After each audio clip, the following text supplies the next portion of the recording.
Deputado, nós acompanhamos ontem à noite, eu não sei nem como definir tudo aquilo que aconteceu, eu lhe confesso. E nós acompanhamos... Oi. Não tem definição aquilo, não.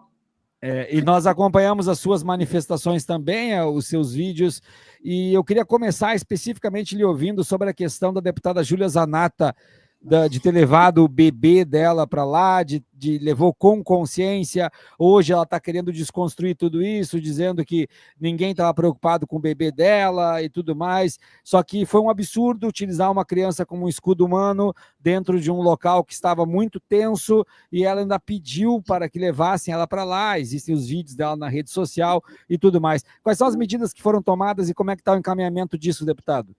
Primeiro é preciso a gente lembrar que o ECA, o Estatuto da Criança e do Adolescente, ele é de 1990, fez agora em junho 35 anos.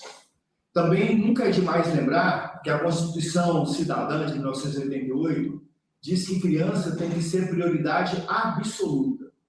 Quando nós temos no Congresso Nacional aquela manifestação da extrema-direita, a extrema-direita que ocupa a mesa diretora da Câmara de forma truculenta, colocando esparadrapos na boca, como que dissesse assim, nós não queremos falar. Na verdade, Viara, não é que eles não queriam falar, eles não permitiram que nós falássemos, não permitiram que nós desenvolvêssemos o nosso trabalho. E aí, quando acontece que ontem a situação começa a ficar tensa, o deputado presidente da Casa, Hugo Mota, diz que vai chegar e vai desocupar, e aí a gente percebe que tem uma criança no braço de uma mãe, que é o lugar melhor para uma criança estar, é no braço de uma mãe. E, portanto, o respeito absoluto à maternidade, o respeito absoluto à infância, foi que me levou, como presidente da Comissão de Direitos Humanos, dizer não é cabível que essa criança esteja exposta à possibilidade de uma violência. O ofício que fiz ao Conselho Tutelar, ele não diz em momento nenhum que eu estou dizendo que a criança está sendo violentada. Eu estou dizendo que ela está numa cena que existe uma possibilidade real de haver alguma violência e, portanto, aquela criança está em perigo, aquela criança não está protegida. Na verdade, assim, quando a gente faz esse movimento, todo o movimento que a gente fez esses dias, eu quero dizer isso aqui em alto e bom som, é pela democracia, para defender a democracia. Agora, esse movimento específico que fiz como presidente da Comissão de Direitos Humanos, oficiando o Conselho Tutelar a tomar as providências cabíveis, eu não estava fazendo em defesa da democracia especificamente, também estava em lato sensu, mas estava fazendo em defesa daquilo que preconiza o ECA e daquilo que preconiza a Constituição Cidadã de 88, quando diz que a criança tem que ser protegida. E eu quero aqui lembrar um ditado indiano. O ditado indiano diz assim, para se educar e para cuidar de uma criança, não basta a sua família, é preciso de toda uma aldeia. Então, a Comissão de Direitos Humanos, ela não poderia prevaricar. Nós tínhamos a obrigação, uma decisão colegiada de alguns companheiros da Comissão de Direitos Humanos, para a gente avançar com esse pedido ao Conselho Tutelar, para garantir exatamente a dignidade e também a segurança daquela criança que estava ali na mesa diretora, que para nós era um lugar inadequado para ela. Deputado, ficou bem claro quando a gente analisa as manifestações da deputada na rede social, que primeiro, ela estava em casa, foi chamada e decidiu ir e levar a criança junto. Primeiramente isso. Segundo, está bem claro que ela estava num ambiente dentro da Câmara que era longe do tumulto e ela teve a possibilidade de escolher não ir lá para a mesa e ela escolheu ir para a mesa e sentar na cadeira com o filho. Agora ela começa a dizer que outras deputadas, em outras circunstâncias, levam seus filhos e ninguém fala nada. Para mim está bem claro que os próprios registros que ela mostra de outras deputadas não são situações em que a criança está colocada em risco ou colocada como um escudo humano. Teve alguma repercussão por parte da deputada no dia de hoje de enfrentamento ao senhor ou aos deputados de esquerda? Ela tentou, de alguma forma, criar algum tipo de enfrentamento? Ela anda dizendo que, na verdade, a criança dela foi desrespeitada. É exatamente o contrário. Sim. Se há algum desrespeito, não foi por nossa parte. É bom a gente lembrar, e eu disse isso aqui no início da minha primeira fala, que o melhor lugar para uma criança estar é ao lado da sua família.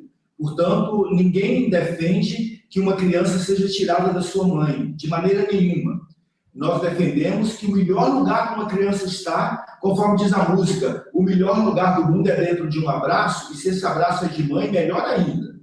Portanto, quando ela faz comparações, ao dizer, por exemplo, que outras deputadas levaram seus filhos ao plenário, essas deputadas fizeram muito bem, porque é o locus de trabalho delas, e em algum momento elas levam um filho, até para um filho ou uma filha, e começar a entender e participar da vida da própria mãe. É o caso, por exemplo, da deputada Sâmbia, que levou o seu filho, em alguns momentos, à Câmara Federal. É o caso da deputada Thalíria Petroni, que em algum momento levou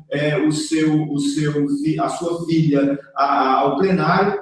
É o caso de uma outra deputada da extrema-direita, a quem respeito muito, que é a deputada Cristonieto, que também já levou o seu bebê à Câmara e em momento nenhum isso foi questionado, porque não trazia nenhum perigo de que a criança sofresse alguma agressão, alguma violência.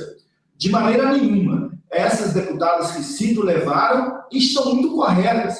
A própria deputada Júlia Zanata levar o seu bebê ao plenário da Câmara dos Deputados, não há problema nenhum em relação a isso. O problema é única e exclusivamente levar o seu bebê para a mesa diretora, sabendo que ali haveria um tumulto. É bom a gente lembrar, por exemplo, que teve uma hora lá, não sei se, porque todo mundo está acompanhando isso, teve uma hora lá que teve um empurra-empurra e o deputado Nicolas Ferreira caiu. Inclusive está acusando a deputada Camila Jara, que é uma deputada valente, potente, grande na articulação, mas franzina, né? Um corpinho miúdo.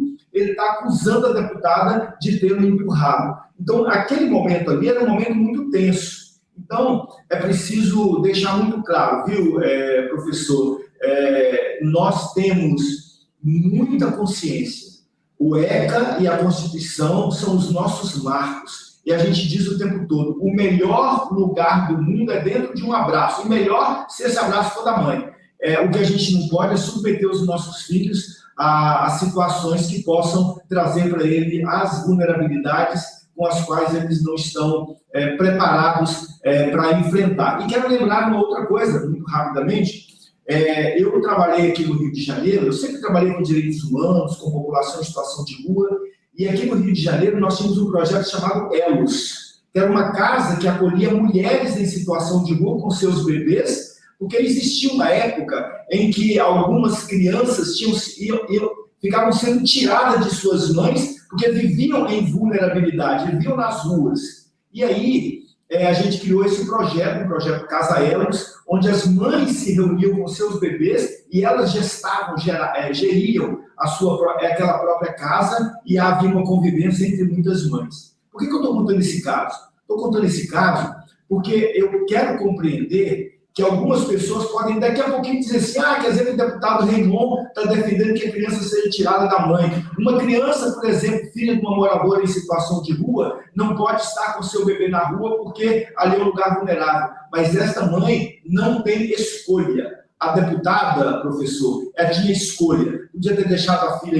em casa, podia ter deixado a filha no próprio gabinete, podia ter colocado na sala contígua ao plenário, podia ter deixado na Secretaria de Mulheres e ir lá na hora de amamentar. Então, tinha todas as condições. E é por isso que a gente ajuda dessa forma. E eu estou com a minha consciência tranquila, embora os ataques de haters estejam sendo muito fortes nas redes sociais, a minha pessoa e ao nosso mandato, mas a gente resiste porque cumprimento do nosso dever não é nada mais do que nossa obrigação.